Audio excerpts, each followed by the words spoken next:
Welcome to Prose Cons, a podcast by writers for writers, brought to you by Precipice Fiction. Precipice Fiction would like to acknowledge the people of the Eora and Durag nations as the original custodians and storytellers of the land this podcast was created on. Welcome to Prose Cons. We are a podcast for emerging writers by emerging writers because sometimes we feel like prose and sometimes we feel like cons. For those watching the YouTube stream, you will notice that we have all changed because this is another day and all six of us are back again. And we are doing part 2 of the Mailbag episode. All our brains are fresh and not mushy at all.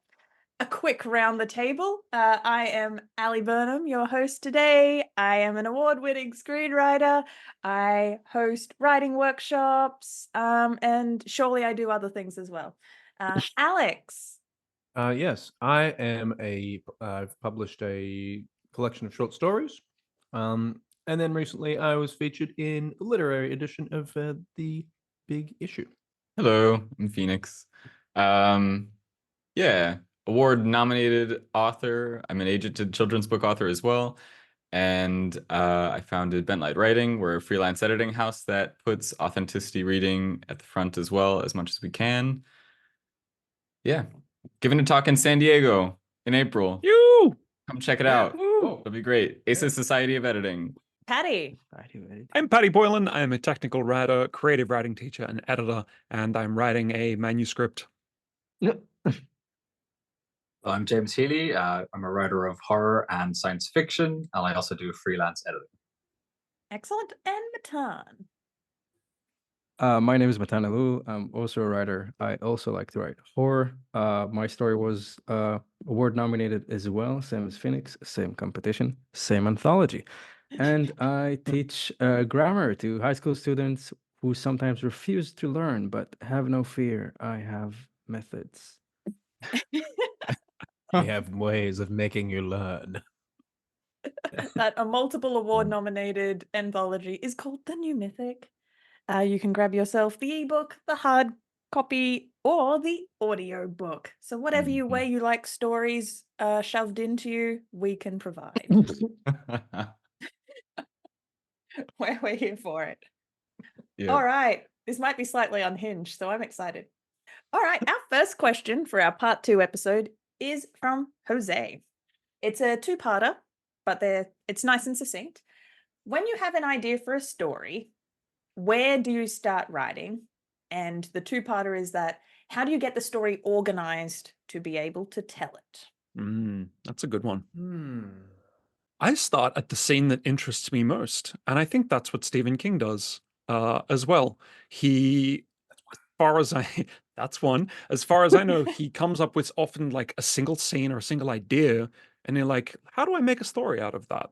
I'll usually have the idea first, but I just start with the scene that I think is most engaging to get off to a good start and then write in either direction from that scene. That's what I find most interesting, and that's what gives me the most momentum. That's what I've started doing now, because I think I have the same issue, or I think I have the same approach, which was an issue for me for a long time, because I would start writing at where the story came from, but then I would make that the beginning of the story and write forwards from that point. But I started to realize that this thing that I'm interested in is definitely somewhere in the middle. It might just be like what you call like the fun and games part of the story, or it might be some specific conflict that's meant to happen later in the story. So I've started trying to begin writing from kind of a just beginning of second act. And if it has legs and I keep going with it, then I start going back and writing it from either direction, filling in the beginning from before that point. You're both describing my worst nightmare. Please elaborate. Yeah, go on. Elaborate. Sorry, Alex, you've been cut off. No, It was a methodology hammered into me at NIDA. Name drop. It was the start to finish first draft. So even if I have a really juicy scene that fascinates me, I'm making dot points of those And as a writer, I think I really do get a kick out of the mapping out the juicy scenes that have just come to me. And I'm like, well, how am I going to get from A to B to C? Like that really excites me. That's one of the key creative parts of the process I really like. So if I have a vague roadmap, even on that first draft, if I'm not plotting it too hard, I know I'm going to get there. It's almost like the carrot before the donkey. If I just push through this slog now of this gray area I'm figuring out on the page, I'm going to get to that moment. I know really well that super crystallized. I'm going to get there. It's going to be so much fun. So I do write start to finish. All my projects, to varying degrees, I will map them out. It depends how much time I want to give a project.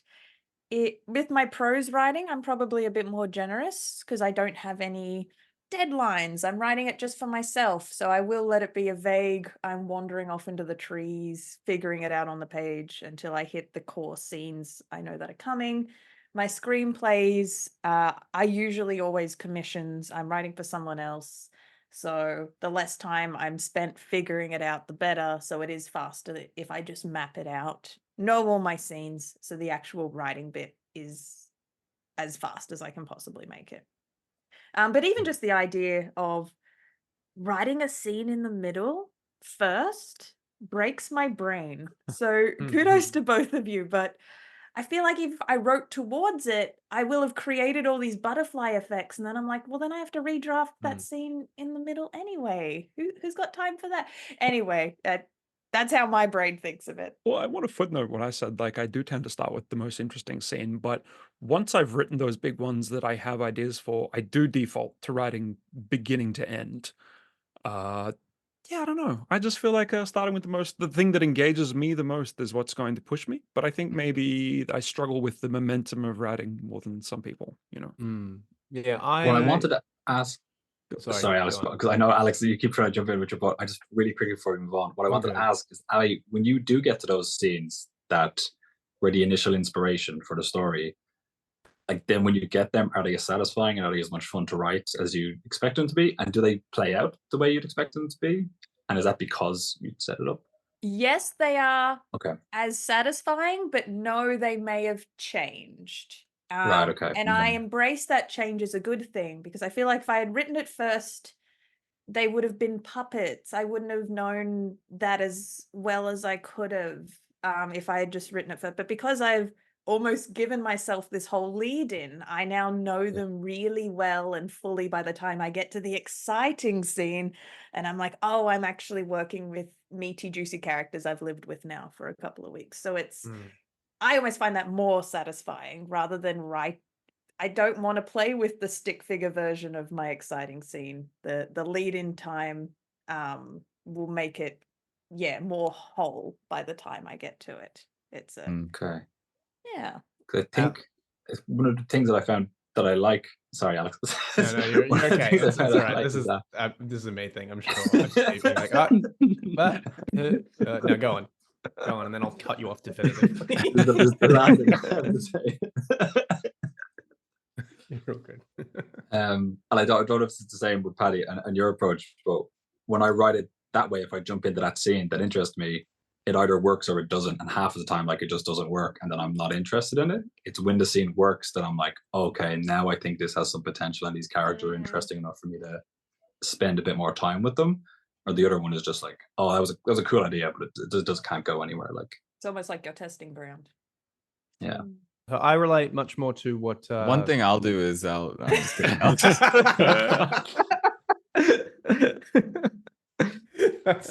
You guys, it's almost like you've been here for 2 hours in a row or something. Can't remember what I was going to say. No, I know what I was going to say. It's got to be good now, Alex. It was such a build-up. It better be good. It better be like 10 out of 10 content. Yeah. I just like writing stories. No, I appreciate what Ali says, because if I try and write the big whatever scene that I'm like, okay, this is the thing I want to do. It just won't stand up if I don't have the characters. Like, for example, the the story, the lame horse story that I was telling you that I had to take behind the shed. Oh God. Sorry, it's just such a good metaphor, Matan. It's just You're very welcome. visceral. Anyway, I already regret it. Yeah. that one. That's a reference to a different episode. Yeah, yeah, it's just some kind of. I can't remember. That was like a week ago. What was it? I can't remember exactly what it was, but it's in the back of my brain somewhere. Anyway, that one, the big problem was it wasn't that there was like the concept was not good or whatever like that. It's just the characters were kind of not fleshed out. And so like I wrote this whole thing, and I did write it start to finish, but because the characters weren't there, like, and they didn't have really strong motive. I think that was the main thing. They didn't have very strong motivations, neither of the characters. It was just kind of like there was just nothing really to work with there. So yeah. I feel like you need that time. Now, personally, I'll spend some time just thinking about it rather than like writing through it. I'll just kind of sit on it for a week and be like, yeah, and then he does that, and then okay, that happens. And okay, I got it. With the mumbling? Okay. Oh yeah. No, I'm walking around the street just like horses. Yeah, so I need to sit with it and just make sure it's fully fleshed out before I start doing it. Then I will do it from beginning to end. I don't think I could jump right into it because of actually the reason that Ali said. I hadn't really considered it. Fair enough. Yeah, you need to. Longer the runway, the bigger the takeoff or something. Guys, I have a really short comment.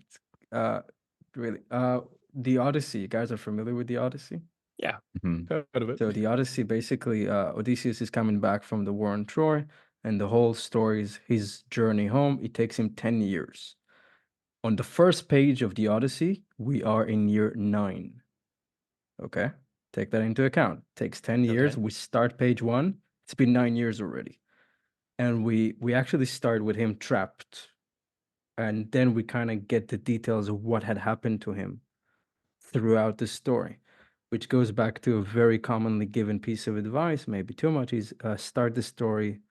I'm sorry if I'm going to butcher it. Is it in medias res? Can someone correct me if I'm saying this in wrong? medias res, I believe is the pronunciation. Yeah, basically start it in the middle. That's it. That's my count. It has worked for years, not for everyone, but there are merits to this advice. We just released an episode on non-linear storytelling. You could get some ideas from that one. This is quick. My stories, I almost always start with an idea that fascinates me, and then the size that story then grows into is variable. Usually they're short stories. Only one of them ended up turning into a novel, but it was like a process turning it into a novel. Now it is a novel and potentially even a series, but like it was a labor of love, actually, like growing it out and seeing what story was there. And it started as a short story, but yeah, I expanded it in many, many, many directions, and I love it now, but it's not at all what it started as. The next question from Charlie, aka Zombine, is feeding into this, but it's a bit more pointed. It's talking specifically about our approach to scenes rather than the whole story. They ask, what is your preferred method when approaching a scene in a story? Do you have a core idea and write around it? Do you plan the entire scene point by point before writing? Or do you enter blindly and follow where it goes? I like one reference that I really like for scene planning that I actually took some with me. It's like a combination of actually J.K. Rowling. She wrote Harry Potter. I don't know, not a lot of people, but anyway. And then The Lies of Locke Lamora. I really like how he structures a lot of chapters, not so much scenes, I guess, but I take reference from them. I'll just focus on J.K. Rowling. I like that with a lot of her chapters. Usually the title of the chapter is like the main core plot moving thing that is the focus of that chapter. So the thing of significance that chapter is going to bring to the plot as a whole is usually related to the title. But that thing that the title is related to usually happens at the end of the chapter, or pretty near the end of the chapter, or it might take you half a chapter to get to that actually kicking off.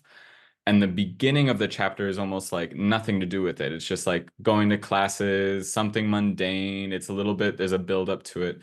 And I take that into account when writing a lot of my chapters of just like, okay, I know what I want to have happen here, but how do I like, what can I also just kind of do here? Like, they don't start there. This isn't jumping off of action into action. So it's like, maybe I start over here, and before I go into that, it's like their day leading into that a little bit, and just kind of paces it out. You drop in with the character a little bit, feel out a little bit, and then you can start amping up the energy, and it has this nice kind of runway into that. I'll use that approach for a lot of my chapters. Sounds like a fractal approach. You know, like a fractal is like a big pattern, but as you zoom in, it's the same basic pattern repeated over and over again. I mean, it sounds like she's doing the classic rising, falling tension map of a story. Start low tension, build low, you know, rise and dip, and but in each chapter. Is that kind of more or less? It's a pattern I noticed fairly significantly. Yeah. Oh, I like that, because my instinct would be like, no, you got to start with like a high note, like go straight into the action in the next chapter. But she's J.K. Rowling and she's sold a few books, so if that's what she does, then yeah, and I guess when I think of Harry Potter, like in terms of what are the warm fuzzy feelings that series leaves us all with, it is the moments of downtime. It's the casual moments. It's in the in between moments, the friendship moments. And I think now that you've pointed that out, Phoenix, she's probably achieving that in those early chapter pages where we get to spend that. It's just like Harry Potter cleaning his broom amongst all the Weasleys in their living room. It's like, oh, how nice. But the lead time gets less and less as it goes on, right? Yeah, as the action amps up. Yeah. That little portion at the beginning where, or like the bit, I can't even remember which book, when he's like, it's around Christmas and he's just like hanging out and he's like, I'm gonna spend Christmas by myself. But then I think Ron like stays over at the school or something, and they're just like, yay, we get to spend Christmas together. I might be misremembering it. Following what Ali and Alex said, I think the modern author who has perfected that past J.K. Rowling is actually Patrick Rothfuss. I actually remember scenes in the second book, Wise Man's Fear, where I'm just enjoying a bunch of characters with whom I have a deep familiarity. Absolutely.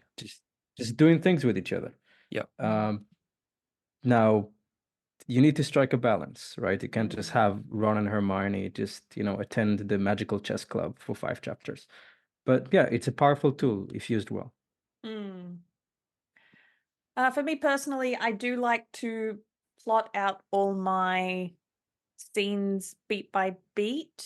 Again, it's just really, my Ali? way. You? Me? No. It's always the tool, because people, the classic thing of being scared of the empty page. If I've mapped out how my scene's going to go, I never have an empty page, so it's just a way of avoiding that as being a problem. I think it's also because I'm an overwriter, that having a really strict structure stops me from overwriting, because if I have to find it organically, that's how I end up with a 300k book. But if I'm like, I know this scene is going to hit this beat, this beat, this beat, it's going to be that try-fail cycle, nothing outside of that, suddenly my word count is a little bit more sensible. I think I've mentioned the scene sequel structure before, but I will usually map to, and if we are talking scene by scene, a goal, conflict, disaster is what I mean by a try-fail cycle, or a reaction, dilemma, decision, try-fail cycle. And I'll usually always try and map my scenes to one or the other. Al, you said something really interesting there. This isn't specifically about the question, but I want to bring it up. The idea that the people who are overwriters, and I don't know if that's necessarily a great term, but people who tend to write more than less, of which I am not one, they tend to meander a bit more to the point. Like maybe you like focus on more different, like you're describing a garden as like someone's walking through it and all that sort of thing. And that's why a structured approach can be better. I'd never really tied those things together. Like an overwriter, we'll use that term, will inherently be like, I know I'm going to just vomit 3,000 words, and this is only really an 800 word scene. So the idea that someone who is like that would inherently be like, well, if I map this out, then I can just jump from point to point, is really interesting. I never really connected those dots, but yeah. So like personally, I would just I tend to get to the goal of the scene pretty quickly. I'm pretty good at that. So I would just have the white space and kind of just write it up, and it'll either work out or it won't, or at least there'll be something there that I can work from, and then I can be like, right, good, that's fine, that's done, and then I can either choose to. Sorry, there's a plane in the background. I don't know if that's coming through. I can choose to, reinterpret that, or I can just go like, okay, that's good enough. I'm going to move on, and then I'll come back to that in editing. Does anyone else have an approach to their scene? I'm very similar to you, Ali, but like if we were Digimons, you would be like the ultimate form, and I would be the rookie form. Like you're the one with the machine gun instead of an arm, and I'm the cute little dinosaur. Like I do all the stuff you do, but to a lesser extent. Beautiful. Was that a weird? I'm now determined Yes, to but we make love us it. all into magic cards and whatever. Yes. Oh, Please do that. hell Please, yeah. please do that. You have to do that now. I've said it. It's now I'll make Bradley do it. It's gone. That's awesome. That's very cool. Sorry, I got to call him Dr. Bradley Gooding. His request was every time I refer to him on the podcast, I got to use his full name. Ah, yes. Yeah. All right, next question, guys.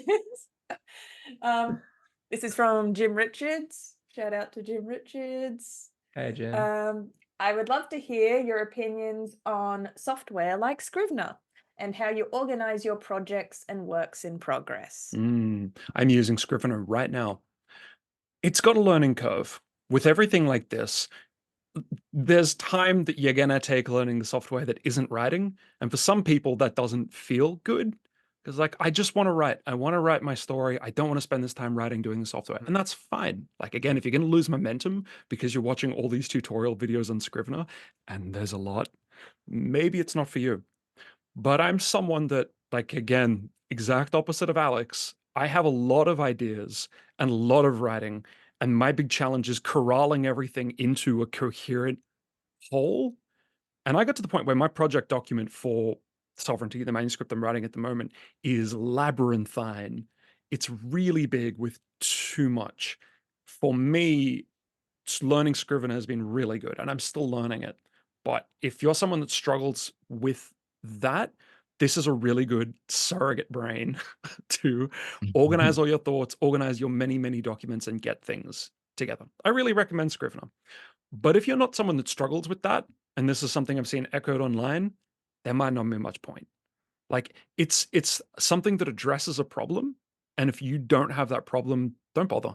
Like people have been writing manuscripts for a long time without fancy organizing software. So just do that. I use Google Docs. It works great for me. I used to. You savage, you barbarian. No, I'm sorry. I use Atticus. Atticus is really good. It's what we made to we literally made the new Mythic on. And yeah, the only reason I like it is it's got chapters. I just write things as they come, and I need to be able to access some chapters. And I'm like, what did she do then? What was the thing with the hat? Okay, I go back, check it, because it's right up there. I can see it. I title all my chapters as well, just purely so I can see what happened, and then edit them out later sometimes. And Atticus is really good for just like, hey, there's a chapter here, click that. It's very, very well organized. It is a little buggy, or it was last time I used it. I've been doing short stories mainly, which will just be purely on pages, which is good as well. Or Google Docs is a great universal one if you're transiting between Macs or PCs. But yeah, if you're writing a book and you need it all just right there and just chapter by chapter, Atticus is very good and very, very cost effective. Might be a bit more expensive now, but it's still pretty cheap.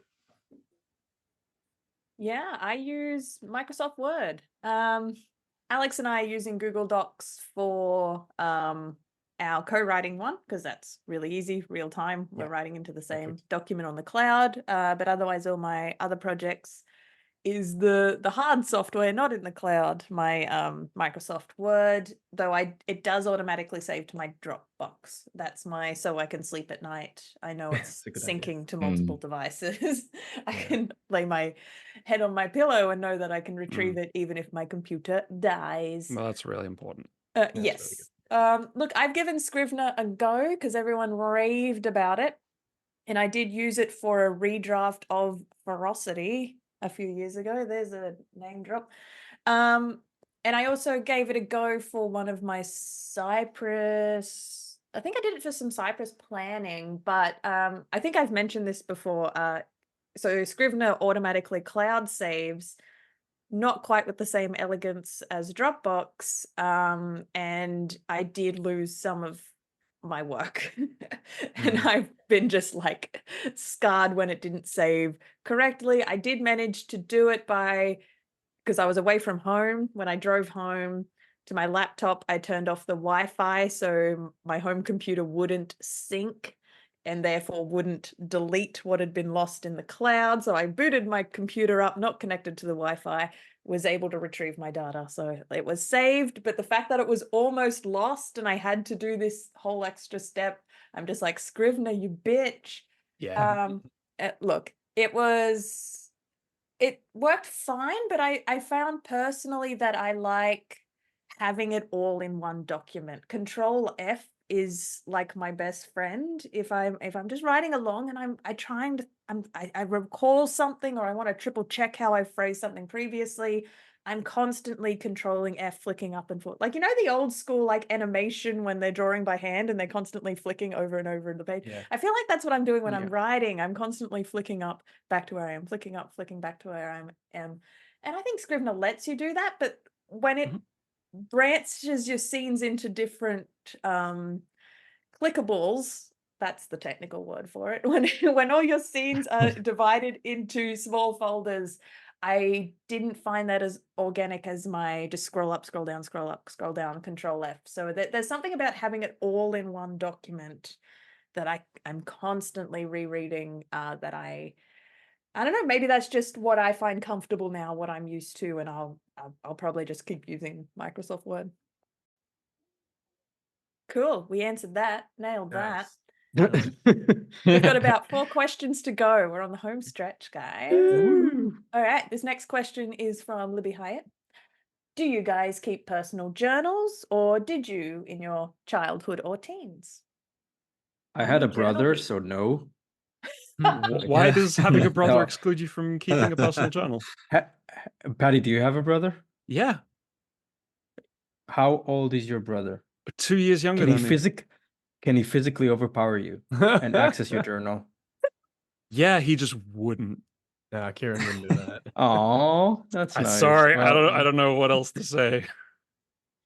No, jokes aside, my brother is great. I love you, Jonathan. I know you would never look at my stuff without But stop my reading permission. Matan's journal. Again. Matan's brother. Yeah, That is Matan's not brother. cool behavior. Stop overpowering Matan and getting at his He's a journal. man now.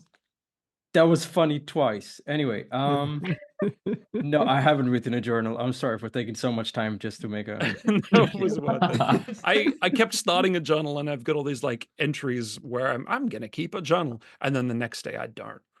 So, and sometimes I wish I did, because my dad was an avid journalist, and now he's got this amazing record of his whole life, and he's a good writer. So much to my detriment. Probably where you get it from. Oh.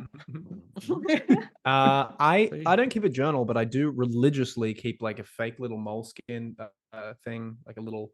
It has to be a nice, like a little, a moleskin book. It's not real moleskin. Fake moleskin. I find a mole, I dig it up, I shoot it, I skin it, and I make it into. What aren't you understanding here? Sorry, it's standard like book publishing, Matan. That's why you're bad at keeping This it is journal. book publishing 101, Matan. You know, Along this with is the where my horse. English as a second language becomes this like, I'm Fun just, adventure. I don't even know how serious we are right now. Just proceed. I'll catch up. I'll catch up.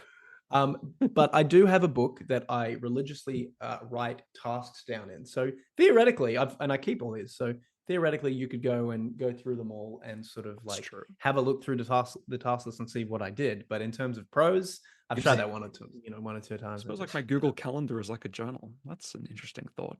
You said go through them all, and I lost it. just making my way back through the moleskins. Don't worry, Matan, we're making fun of it because it's a classic thing that happens in English all the time. People are like, "Do you mean an actual mole?" No, we don't mean an actual. So okay, thank God. No, after the horse story, I just don't know anymore. Yeah. Yeah, no, I never kept a journal either. Because spoiler alert, I was too much of a perfectionist. I kept trying, and then I'm No. like, no, I need to redraft my journal entry so That's it's so perfect. funny. And then Oh, that's so it was funny. like I was getting in my own way, and then I'm like, this, if I was, and yeah, for some reason I was picturing it like I had to start my memoir, and I'm like, every entry is going to be like a chapter. Anyway, I made the task too big in my head every time I tried to write it. Oh. And it wasn't the true You- spirit of journaling. I'm like, no, this needs to be the like tight prose that someone will read one day. And yes, Ali was too much of a perfectionist to ever keep shit words recorded in a journal on a day-to-day. But similar to what you're saying, Patty, like even they published Alan Rickman's journal, and it's just Oh, a shit. gem. Like, what a Yeah. gift to humanity. He's probably Yeah. rolling in his grave that Oh, this I'd love to was read that. published after his death without his permission. Yeah, Absolutely. that's a pretty hideous prospect. To It be is. honest, that's a good reason But not to it keep is a journal. also wonderful. You're like, look at all these witty observations, and that you Aw. can just track his whole life. And I'm like, that's actually, it's almost better than a memoir. Just all these small entries, and so I kind of wish I had or should be doing, because they are a great thing. But again, I would probably overthink the project. I'll just imagine Ali changing her whole day's plans just to fit the arc of her journal. Like, I can't Yeah. do this. It doesn't, no tension building here. I have to, Yeah, no, I have to get in a exactly. fight today. Today I'm getting in a Yes. fight. I'm like, Getting into oh, arguments Today is so that we Shonen can Day. Oh beat. no! I have to fight 20 bad guys. I'm only up to 18. What were you gonna say, Patty? Nah, it's nothing. Nothing. Hey, no, worth you said revisiting. he's good for historical record. Okay, well, you're not yeah, wrong. I mean, look, this is getting a little obtruse, but it's really good for historians. Historians can make a lot of use for journals. So if you keep a physical journal, you know, you're contributing to the body of human knowledge. Because everything online is going to be lost. Look, this is really obtruse. I don't even want to. Let's move on. What do you mean everything online is going to be lost? Can you what do you why Facebook would you ain't say keeping that? physical records, and what happens when they need more space on their server? Like, I thought this was like an apocalyptic reference or something. it is You in know, terms said of the everything on information that's land. going to be kept of the 20th century.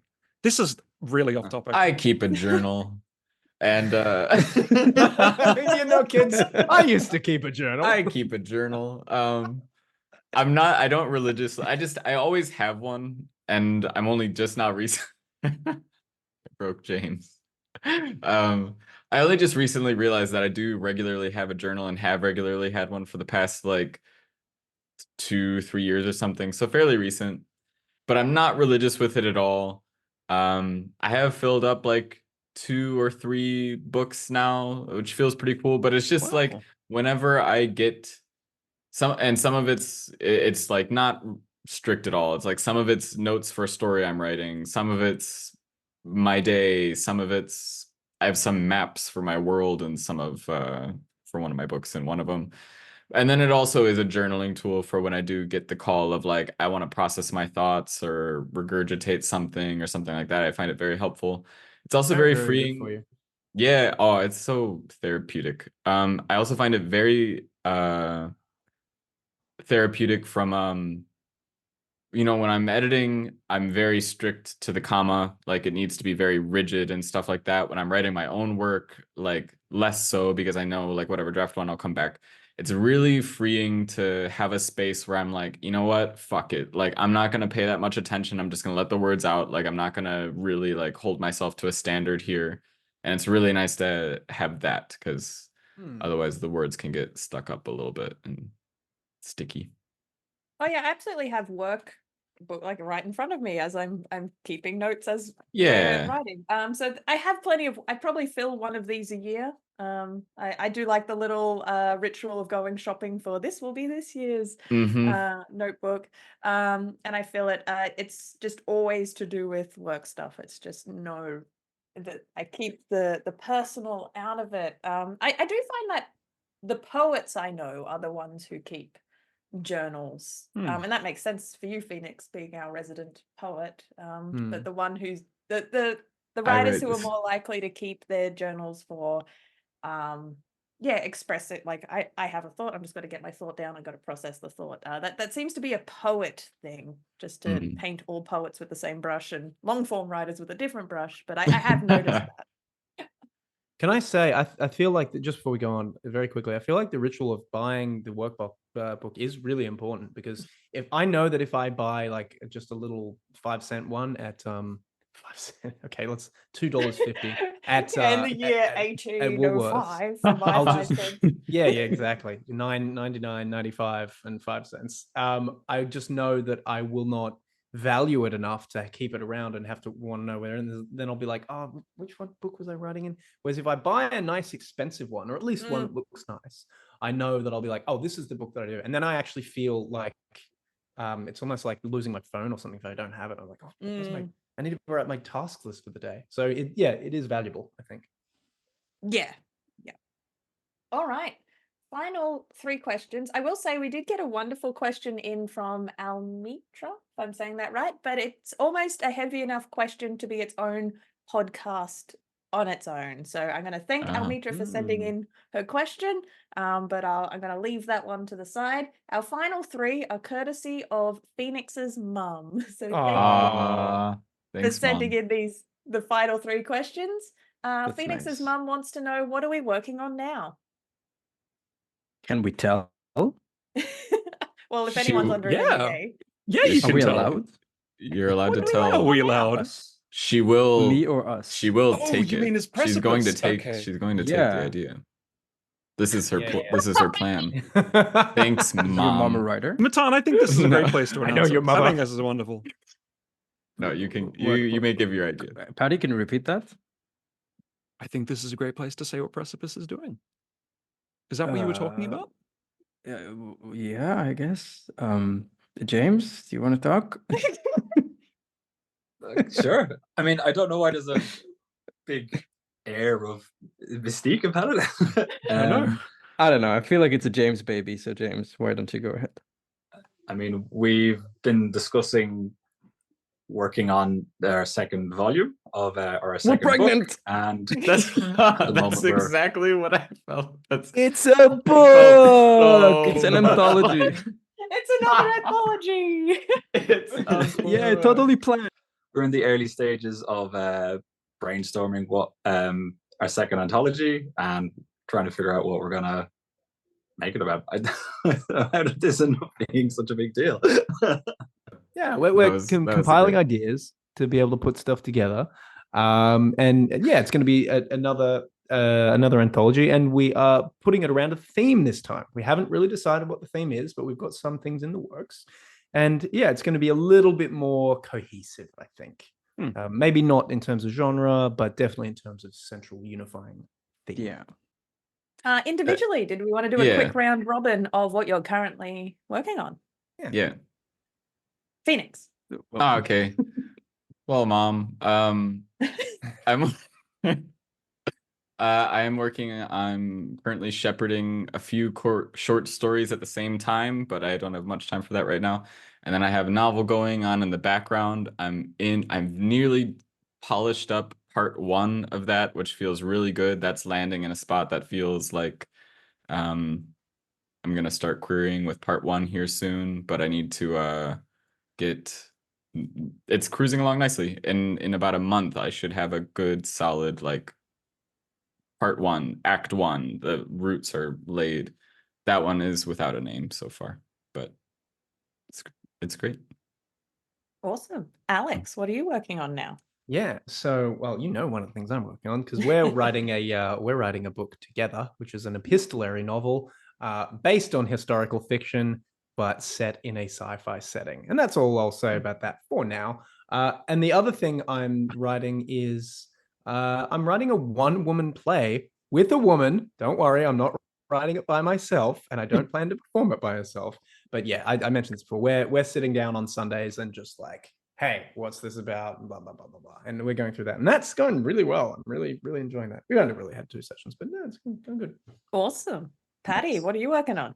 Sovereignty. However, so I've got a manuscript that I've been working on for a long time, and I've really struggled with it as a result of running out of steam. But I'm coming to an acceptance that maybe this is something that I need to put to the side and work on other things.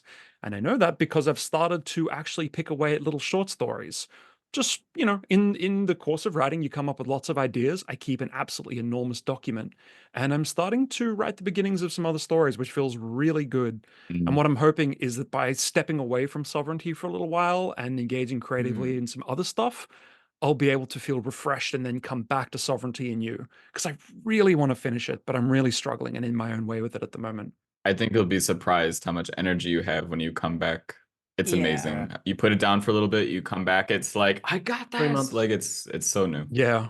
This is advice I've given to other people in the past, and I don't know. We never I follow found our 3 own months is advice. the sweet spot. If I put Yeah. something down for But 3 that's not months too bad. and I come Okay. back, suddenly I've got all these fresh takes for it. That's Yeah. kind of exciting. So yeah, that's where I'm Very at. nice. It feels good. James, what are you working on at the moment? I've got just a couple of short stories. I've got a short story I'm working on at the moment. But I guess it's a entity which is like a shapeshifter or a skinwalker. Cool. That's kind of hunting people by appearing to them as people who they know. But the trick in Holy this is shit. that the characters know very early on that this is what's happening, Yeah, it's but spooky. it's not the advantage that you would want it to be in this case. And I'm working on something a little bit longer. I'm at the very early stages of working on a story about the kind of Japanese soldiers during World War II, and a terrible mentioned ordeal this. that happened You to. do go for dark, don't you? Damn. I do go for dark. You- Yeah. You're so Yeah. good at making me pleasantly uncomfortable. Comfortably Good. That is uncomfortable. usually the intention. Yeah. Yeah. So yeah, working on something. I'm doing a ton of research and a little bit of writing because I'm trying to eke it out as I go and figure out what the character and figure out what the arc is. But at the moment, I'm buried in research. I've got at least 6 books currently on delivery that are just about Japan and during that era. Wait, I'm trying to get my head around. I know what the this is. culture You and the told me about society. this story idea. It's Yeah. not to give anything Yeah. away, but it's gonna be good. It's a good concept. I don't know what the Nice. concept is, but I'm excited. I'm excited for you to be writing this. Like, Oh, I good. don't know. Thank you. Yeah. Thank you. Yeah. It'll depend on how good I get a grasp on, I think, Japanese culture, which is quite a unique and interesting culture. Various reasons. So it'll depend on how well I manage to encapsulate that for how much I cover. But yeah, I'm really keen to get this one working. Amazing. Well, that's exciting. And Matan, what are you working on at the moment? Oh man, my Don't answer say is gonna teaching. suck. I'm writing academic essays. Can I get Nope. away with that answer? Nope. Okay, I can. Sure you can. Well, this is gonna be cheating, but starting from today, I finished my semester, so I am going into a month and a half of short stories. That's my Ooh. plan. I've got some Wow. buds, nibbling in the delicious, nutritious ground, hoping to become plants. And I'm gonna spend some time with short stories. I'm not gonna bother jumping into the manuscript for a month and a half because I know that summer semester is coming like a train. So I'm just gonna enjoy a period of short stories. I love that. Very cool. And for me, I am, Yellow Wallpaper has a deadline. I told my producers they would get it mid-March. It is unfortunately mid-March. So basically, I've got until Sunday to write as much of this beast as possible. My draft plan process took longer than I thought it would. It was normally I'm pretty good at estimating my times, but this I kept pouring time into it. I was picturing it like a big container. I'm pouring water into it and I'm like, the container should be full by now. I kept pouring more and more time into it and it just wasn't filling up. Anyway, finally finished the draft plan the other day. So now I'm good to start writing. Started writing yesterday and I'm going to try and crack this one out as quickly as possible. I do find the actual scripting stage quite fast if I have put a lot of time into my draft planning. So fingers crossed for me because I would like to get this one off to the producers quite soon. But yes, think of me over the next week because I will be all consumed by Yellow Wallpaper. We'll pray for you. Yeah. Pray for Ali. All right. Second last question. These are all really sweet, easy questions from Phoenix's mum. Of the things you've written, what was the most fulfilling, rewarding, satisfying, or gave the greatest feeling of accomplishment? Ooh, that's good. Yeah. Love that. So wholesome. Yeah. She's a Very, great very she's long a coded. great woman. I'll start it again. I wrote a short story a few years back. That was actually based on a Dungeons and Dragons character I made, which I know that's how a lot of short stories were born. But I got a lot of sense of fulfillment from it because I sat down and I really I would bump up against scenes where I kind of wanted to shy away, and I'd kind of tell myself like, well, I wrote enough today, like I'll get back to that tomorrow. And I just like held myself down that little bit longer until I broke through that little wall and wrote another like ramp up in momentum or whatever. I just kept doing that until I just like had the whole thing out in one day, and I was like, yes, I didn't write the whole thing in one day, but like I cracked through the remainder like second half of it in one day, and I just felt so good after that. I was like, yeah, I didn't shy away. I really just like sat down and wrote the thing, and I was really happy with the structure that landed out. Still love this story. I'm gonna push it once I have more time. Yeah, I've got a similar story. It was literally a story. It's the last story in the anthology that I wrote, which is called Golden Hour, available on Amazon. But it's basically a post-apocalyptic thing, and I wrote it out, and it's like about it's kind of like The Road. It's about a father and a daughter traveling like Yeah, Hopi Springs, right? Yeah, Hopi Springs, exactly. Yeah. And I wrote Cormac McCarthy book. Yeah, Sorry. it's Okay, sorry. Yeah, it's similar to the Cormac McCarthy book, in theory, I guess. But yeah, I wrote it through, and it got to this one bit, and it was just like, what? That was dumb. That was silly. And then I just sort of went away from it for a couple of days and came back to it. And was like, okay, what do I really like about this? What are the things that work really well about this? And there was this one specific. Obviously, the interaction between the daughter and the father was really strong. And then there was this sort of firefight that happens that sort of fizzles out. And I was like, no, that was really good. What if they kind of those two people engaged? And then that led me down this route that was very, the story is really bleak. It's very, very bleak. You can interpret it as hopeful. I do, but you could very much interpret it as like really dark. And that was very satisfying to bring together. It's very short. It's only about 2,000 words, maybe 2,500. But that was like, this is a good story. Like I made a good story. I'm really happy with this. So that would be mine, I think. Nice. Do you guys know the feeling when you're writing something or you go to write something and well, there's the feeling like that you're struggling, like you're pushing a boulder up a hill, but then there's the feeling that it's writing itself. Like the story is in you, and the voice is in you, and it's just coming through. I felt that while writing a story called The Fall of Behemoth, which I think you guys have all written, and there was really I wrote it in like a a style that's almost biblical. Yeah, sort of semi-poetic, semi-biblical, and it had a very specific voice. And I know that a lot of people don't do this, but I narrated it internally. Like this voice was like internally narrating, and I was writing down what it said. I don't know what got me in that space for it, but it was a really different, really satisfying experience. It was the most interesting writing experience I've had. I wrote that story over a really short time period. Yeah. Don't know how to articulate this, but if you know what I'm talking about, you know what I'm talking about. Yeah, absolutely. I mean, my answer is going to be very similar to Patty. Sometimes writing feels like you're Sisyphus pushing the boulder up the hill, which can be satisfying in a different way, because sometimes the feeling of like, ooh, I got over this particular hump, that's also satisfying. For me, it was a story called Our House, which similar to what Alex said, how he sometimes sits on a story. I actually sat on that one for a while. Like I remember just thinking about it while walking to work for a few days. I guess that was just like on the morning on the way, I would think about it. On the way home, I would think about it.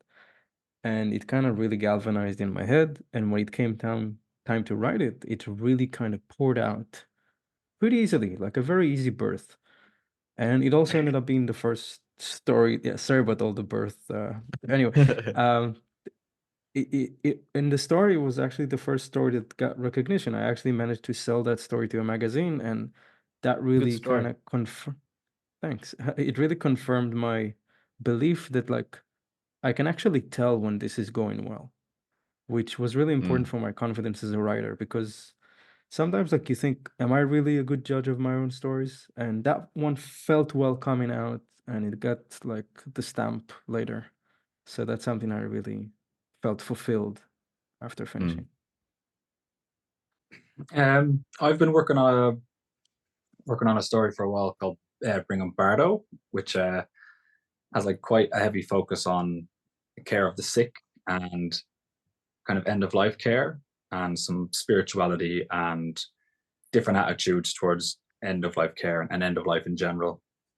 And like Matan and Paddy were saying, that's a story that's really felt like it's sort of just when it starts to flow, it just starts to flow very freely. So that's a story that's been really, it felt really good to come back to that again and again and work on it. So yeah, I'd say that's probably the one for me. Yeah, I probably have two answers, but I'll keep it short. Just because I was having trouble splitting hairs.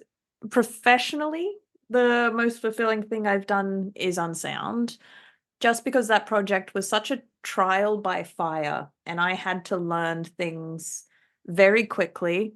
I had to skill up very quickly. I had to learn to galvanize myself and be so sure of what I was doing, because I was put into a lot of positions where I had to argue for why I was doing things.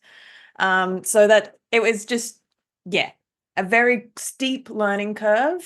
And there were situations there where I'm like, well, either I'm going to crumble here or I'm either going to succeed. And having climbed that hill and done it, it was released, it received award recognitions at the end of it, and I still have excellent memories of its first screening where I was getting hugs from strangers because they were able to relate to what I wrote. Well, it's just a very cool, fulfilling full circle that I'm just, made the whole 30 drafts and the overnighters I did on that script kind of worth it. And I'm like, I now know that I can do that again if I ever need to reach for that. Thankfully, I've never been in a project that trying since, maybe because now I have the foresight to see when a project might be becoming that trying, that I now know how to navigate away and fix the situation before it gets that bad. But I now kind of know the depths I can go to in terms of professionally meeting deadlines and navigating around it. So having achieved that project being done is kind of something no one can take away from me. It exists, and that's quite fulfilling. In terms of the actual joy of writing, all of you were talking about, and a project that really speaks to me, it's got to be the Cypress project. I've put so much time into it, and I still love it so much.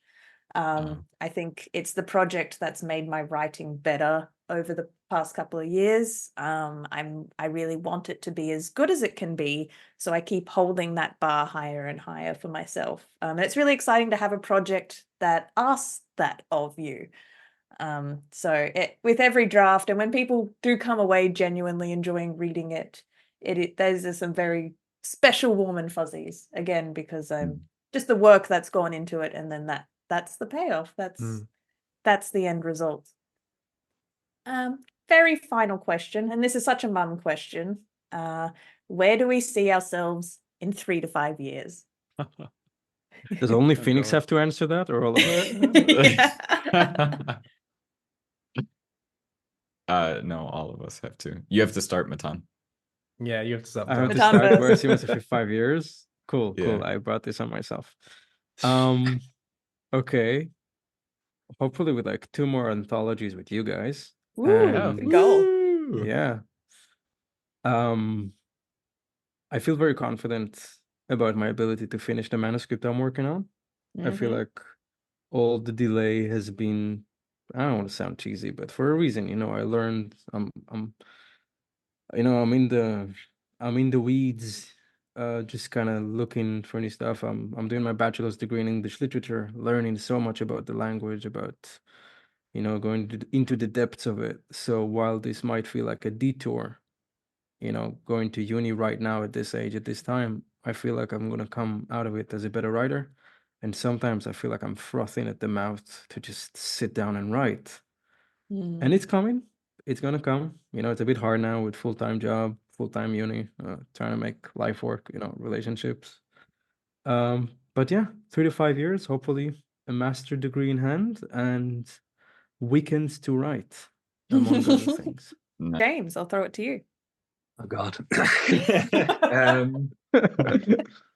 Yeah, I'm not sure. Things are a bit in flux for me at the moment. I'm living a rather nomadic life, kind of moving around Ireland at the moment and trying to find, I guess, the time to write. I kind of only have so much time to write in between everything else that's going on. So I'm kind of working on smaller projects, but with the intention of getting bigger and bigger and bigger as I'm figuring out more and more.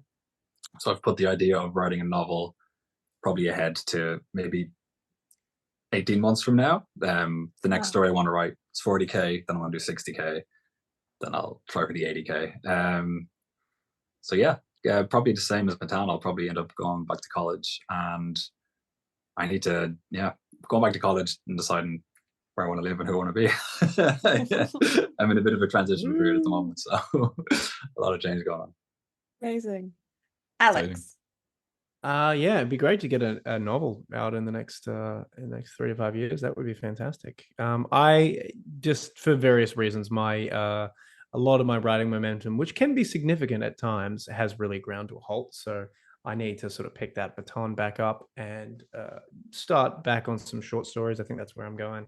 But yeah, it would be good to finish one of the novels that I've done. I've got like basically 3 that are kind of almost done or pretty close to done, around that 60 to 80k mark. So getting one of those finished to be really, really satisfying. Yeah, I think that's a good answer. Amazing. Patty. Similar to James, I've just moved back to Australia and I'm getting my stuff together. I was in New Zealand for 14 months and moving country is a big thing. But I'm excited that I'm starting to write again and I'm excited to write these short stories. Where's it going to go? I don't know. But that's okay because at the moment I'm just writing for the joy of writing. So if I have more stories that I can look back on in 3 to 5 years and say like, yeah, I'm really happy with this, I'm really proud of that, then that would be great. If I get Sovereignty finished and published, that'd be really good. But yeah, it's okay. It's okay. Just writing for the joy of writing is what I'm really loving at the moment. Amazing. I'll go next Love because it. we'll let Phoenix answer his mum last. Oh, snap. Got real. Okay. Yeah, no, I love Matan's suggestion of 2 Precipice anthologies in that time. Done, locked in. Hell or high water, I'll get the first Cypress book published one way or another. It'll be out there and in your feckin' hands. It'll be nice if yellow wallpaper. Like, who knows with movies? It takes a miracle for a movie to come together. Just so much money needs to come together for it to work. The script will be done, but the next 12 months will be the test whether or not this one's gonna get the green light for funding and happen. So in a perfect world, I imagine that does happen, and that's fantastic. And I'll probably be working on if Cypress is published, I'll be working on the next Cypress books, won't I? So that's the next 5 years will probably be like more of the same, but moving along. More troubles. Like every time someone writes a sequel, I'm thinking, oh, these characters are just gonna suffer more. Yeah, more suffering. Absolutely. More pain. Yeah. And finishing with Phoenix. Make your mum proud, Phoenix. Oh man. All right. Well, so Ben Light Writing, I started 2 years ago on Fiverr, and that's been growing in really exciting ways. And my goal for that is taking that with me on my writer's journey. So continuing to grow that, continuing to expand that out. I'd love that to be in a place where it's self-sustaining in a way where I don't have to hold it up as with all of my focus, so that I can continue to edit, because I love editing genuinely and dearly, but also kind of share that with other people. I'd love to do that and kind of have that in a more stable place, which it's heading there very surely, actually, which is lovely. I want to publish. I'm gonna have my novel published by then. Like short term, get part 1. I want to start querying with that because I'd love to get an agent on board to help push that to the finish and get interest. And I think I can hook interest. I know I can't hook interest. Yes. So working name of that, The Wound of Lysantha / A Completely Normal Place. So there's the spectrum where that you're working with. It's jumping all over. And two more anthologies with Precipice. That'd be great.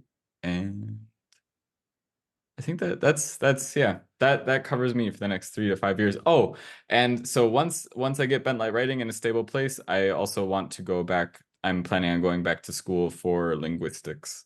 I deeply love language. I have a few of them cooking inside of me at the moment, and it's just to major in linguistics here, I first have to speak Spanish, which is now I'm approaching fluency. I'm almost C1 in Spanish, so that's Incredible. It's really good. But Good on you. yeah, so I just need to be able to understand the professor, and then I can do that. Yeah, linguistics is no joke. I studied it for a term, and it was very intense. Yes, I want that. I'm here for it. Well, thank you so much, everyone. That brings us to the end of part 2 of our mailbag episode. We thank you so much for sending in all those questions. It was so much fun engaging with, just all those different. I didn't know if we had to pivot to this or pivot to that. That was actually just a really fun brain exercise. So thank you for that. We hope we were able to answer them fully and well. And if we didn't, send us more questions. And we will do this better. Send us again. questions about the questions. Yeah, you'd be like, can you expand on this? You didn't quite answer that well. What was the question that we skipped over? If we could maybe read the question, and then maybe we'll do Oh, okay. Yeah, Almitra's idea, right? Let's Yeah. tease. Okay. Do I have the right to tell this story? I often see stories on stage that are culturally sensitive but written through a very Caucasian lens. So I guess the question is, do writers have the right to tell all stories? It's a fully loaded question, one we debate in acting as well. Where can actors play different roles? Ooh, this is a big one. That's why I'm like, that's a whole episode. That's a whole episode. I need I'm a glass of putting wine a for that one. My presentation that I'm giving in San Diego touches on a lot of this stuff. So I'm Amazing. already That's perfect. prepping for this.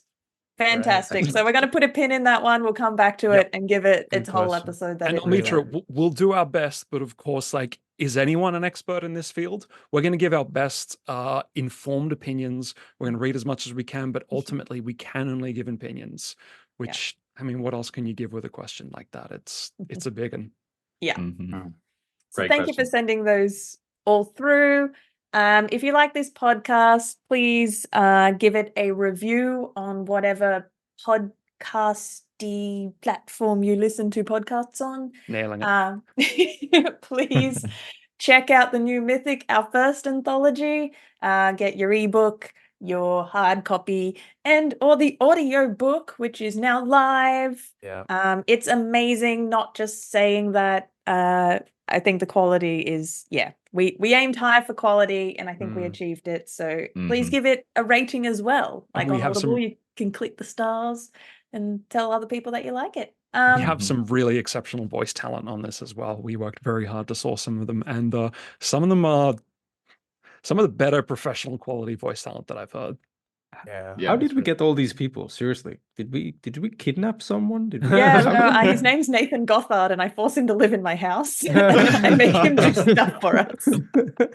But yes, a lot of just they're all Sydney-based. I think they all are Sydney-based voice talent, which showcases some an amazing Australian talent as well.